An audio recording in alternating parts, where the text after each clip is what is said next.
Olá, gente. Vamos continuar nossas aulas de genética e agora a gente vai falar de determinação genética e herança relacionada ao sexo. A gente já falou um pouco de determinação genética quando falamos de sistema reprodutor, mas hoje a gente vai entender um pouquinho melhor sobre isso. E do ponto central, na verdade, é essa herança ligada aos cromossomos sexuais.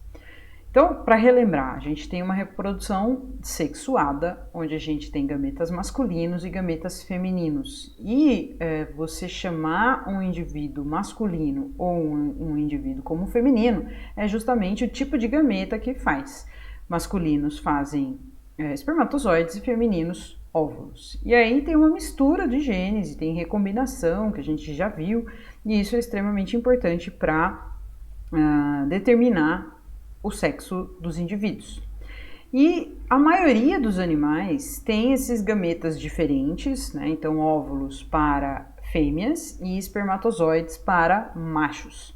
Então são espécies que a gente chama de espécies dioicas, tem um macho e uma fêmea, duas casinhas, uma casinha para um sexo, outra casinha para outro sexo. E aí a gente tem o sexo determinado por esses cromossomos. Nem todos os seres vivos têm a determinação sexual via cromossomos. A gente viu, inclusive, nas nossas aulas presenciais, a determinação sexual em função da temperatura dos ovos de répteis, mas muitos animais têm cromossomos sexuais, plantas também podem ter cromossomos sexuais. Nos humanos, a gente tem lá os 22 cromossomos, que são chamados autossomos, que são aqueles que têm informação para a constituição do corpo, e a gente tem os cromossomos sexuais, ou também chamados de alossomos. O X, olha o tamanho dele, em relação ao Y, que é bem menorzinho. Tá? Eles são os cromossomos sexuais, são os cromossomos que vão fazer essa determinação do sexo. E aí, então, para você ter um indivíduo do sexo masculino, ele é XY, e um indivíduo do sexo feminino é XX. E então, a gente só tem esse tipo de determinação do sexo com um sistema X e Y? Não, a gente tem isso para nós humanos, para a maioria dos mamíferos é desse jeito, para alguns insetos como a mosquinha da fruta, drosófila, e algumas plantas. Mas existem outros sistemas também cromossômicos, mas que a gente denomina como X0, ou ZW, ou Z0. Então aí a gente vai ter machos e fêmeas de insetos determinados por presença, por exemplo, isso daqui X0 é macho, se for XX é fêmea. Então a ausência de um dos cromossomos X vai determinar o macho. E aí então o ZW e o Z0 é um outro tipo também para a determinação de machos e fêmeas em galinhas e anfíbios. Isso tem até um texto no livro de vocês podem dar uma olhada. Mas a gente vai, nessa aula, falar do sistema XY, o nosso sistema. E aí, então, a gente tem que começar a entender algumas coisas. Por exemplo, no caso de determinação do sexo, o que vai determinar o indivíduo ser do sexo masculino? Produzir espermatozoides. Ele tem que ter um Y. A presença do Y é que vai fazer a determinação do sexo masculino. E a ausência do X é que vai fazer a determinação do sexo feminino, beleza? Porém, o X sempre tem que estar presente. Um X, uma cópia do cromossomo X tem que estar presente tanto no macho quanto na fêmea para existir um indivíduo, beleza? Se tiver só o Y, ele se forma? Não se forma, tá? E aí também tem um nominho que a gente usa, né? Como a gente tem dois indivíduos aí, um indivíduo masculino que pode fazer tanto gametas com o X, como gametas com o Y, a gente fala que estes indivíduos são indivíduos heterogaméticos, porque eles fazem gametas diferentes.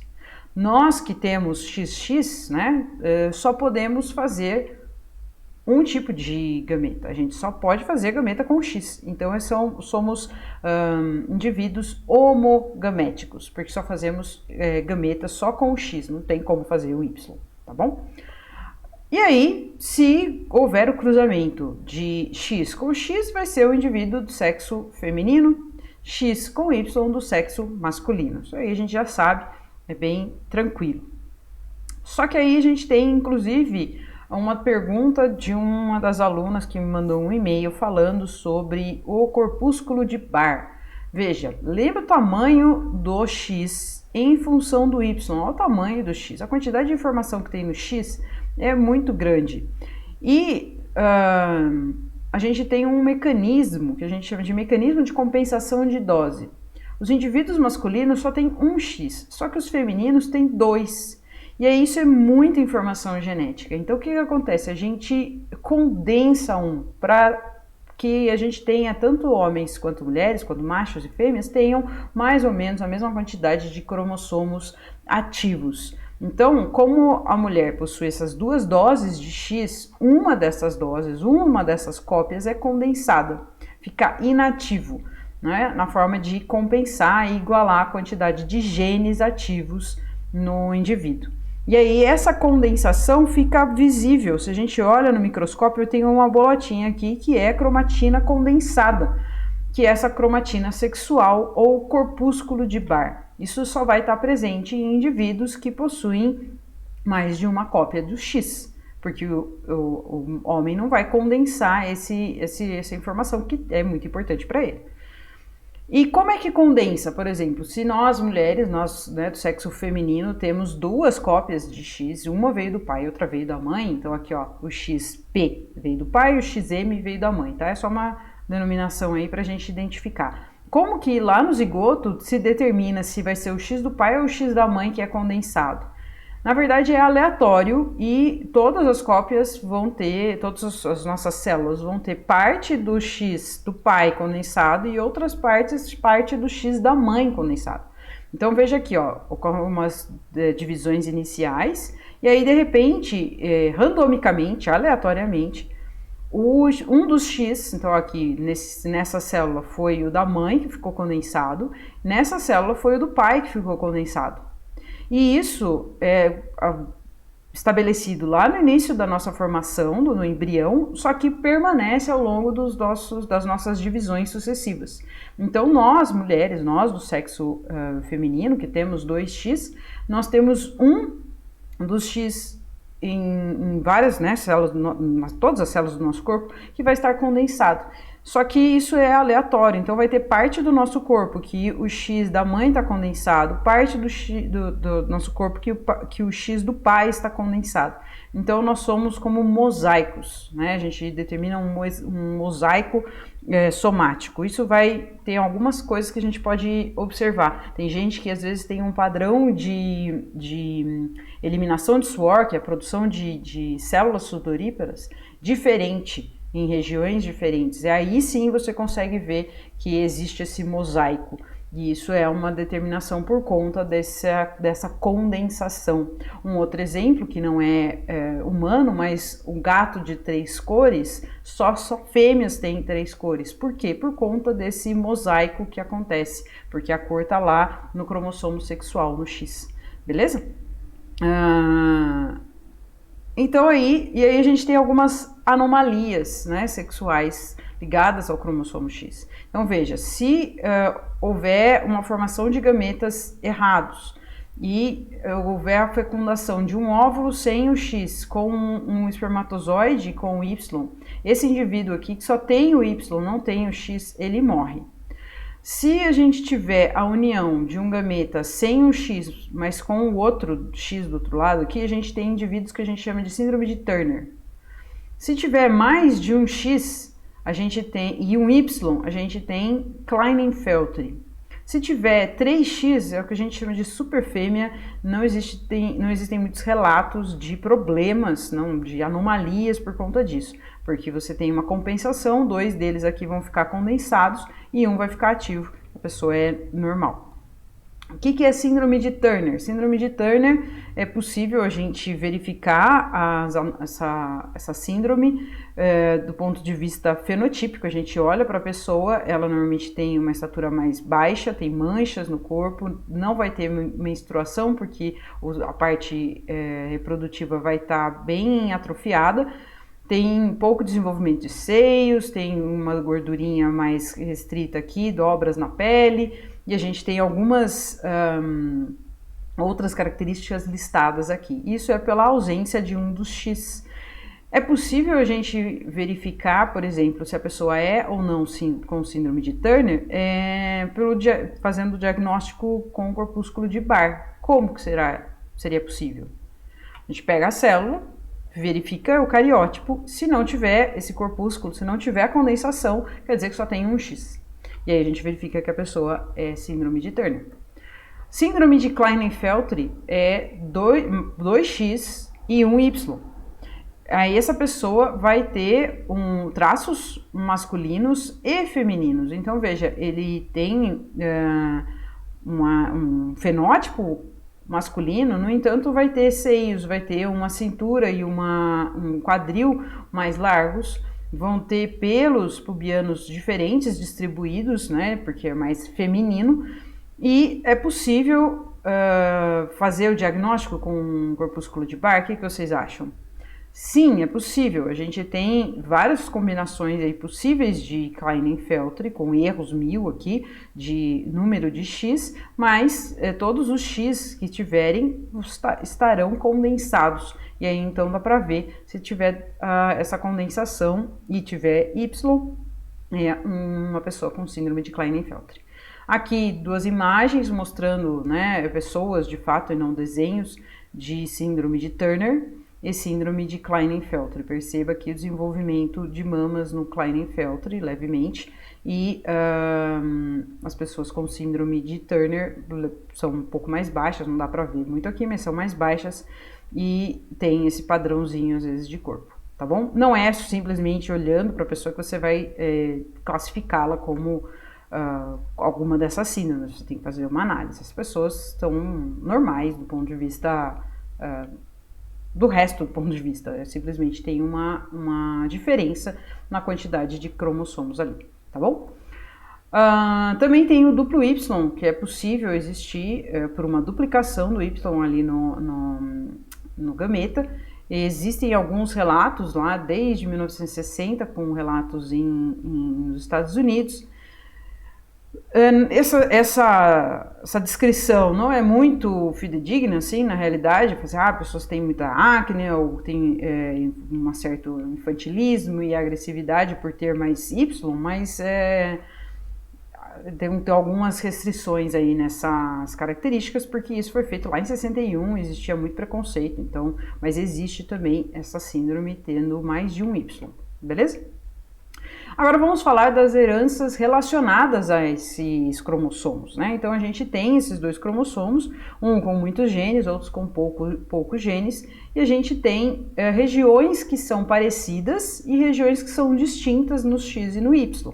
Então um indivíduo que é do sexo masculino, ele tem um X e um Y. Esta região aqui, superior, é homóloga, então vai ter informações parecidas. Agora, essa região aqui, né, do X e do Y, é uma região não homóloga, então a informação que está aqui não está no Y, beleza? Já se o indivíduo é XX, vão ter uma homologia aqui, porque são 2 cromossomos homólogos iguais, né? Tem funções iguais. Então, a gente vai ter heranças ligadas aí, que a gente fala herança ligada ao X, que vai estar ligada nessa região, ou ligada ao sexo, tá? A gente usa às vezes essa terminologia. E herança ligada ao Y, que vai ser herança, né, de informações que estejam nesse trechinho. Veja, uma pessoa do sexo feminino vai ter a possibilidade de ter cópias em duplicata, porque tem 2 cromossomos iguais. Então a gente, né, do sexo feminino pode ser homozigoto ou heterozigoto. Agora, os homens, eles só têm um cromossomo X, então eles não vão ter, às vezes, 2 cópias da mesma informação, que só tem uma no X. Então a gente não fala em homozigose ou heterozigose, fala em hemizigose. Então, por exemplo, né, um cromossomo aí, o cromossomo X com o alelo A, de um gene X, de um gene qualquer. Se for uma mulher XA, azão dominante aqui, ó, ela tem as 2 cópias iguais e homozigoto dominante. Se for azinho, homozigoto recessivo. E se for azinho, heterozigoto.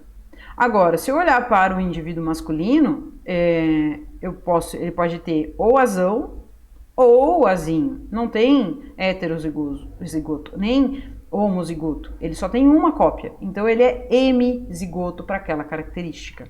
E isso dá um aspecto muito relevante na hora de estudar doenças que estão nesse trecho do cromossomo. Né? Porque os genes nessa região não homóloga do X não possuem alelos no Y. Né? Logo, genes recessivos localizados nessa região expressam-se fenotipicamente com maior frequência nos machos. Então, uma doença que tiver nesta região vai aparecer muito mais nos machos do que nas fêmeas, porque precisa só de uma cópia para aparecer.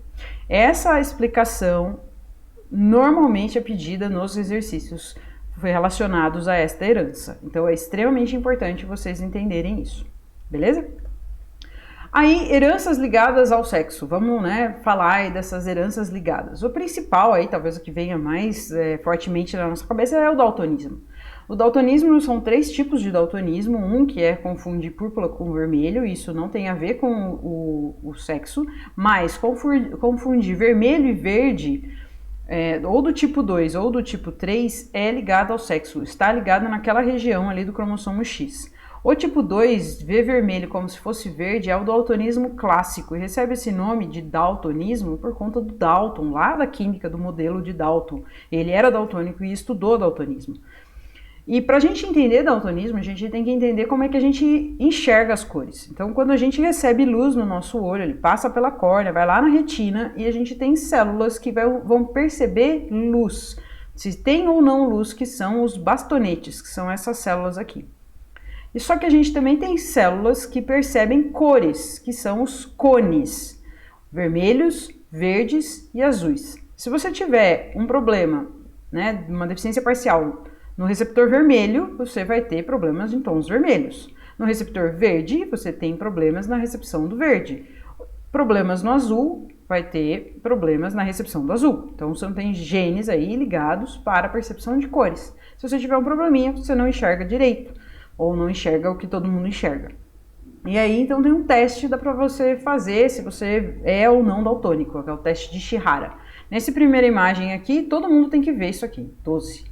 Isso aqui não tem padrão daltônico. Agora aqui, se você é daltônico, vamos ver. Se você tiver visão normal, você vê o 8. Se você tiver cegueira para a parte vermelha, você vai ver o número 3 aqui, tá? Você não vai ver o 8. Se você for daltônico, de fato, você não vê nenhum número. Aqui também, se você tiver visão normal, você vê um 74. Se você tiver cegueira para cores vermelhas e verdes, você vê um 21 aqui escrito. E se aqueles que forem totalmente daltônicos não veem o número, tá? Essa herança está ligada ao X, então é um gene recessivo, que está aqui, ó, XDzinho. Se você é XDzinho do sexo masculino, então XDzinho Y, você é daltônico. Se você tem o alelo dominante, você é normal.